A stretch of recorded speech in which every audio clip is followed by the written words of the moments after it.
Hi, this is a video to show you how to access your Chapter 8-9 multiple choice portion of the test.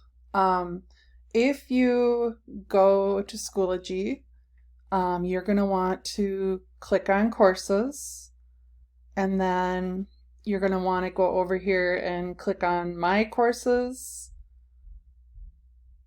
And in order to see your Term 3 course, you're going to have to click on Archived. And then you would, you won't have my view, of course, but you would find your course that you were in.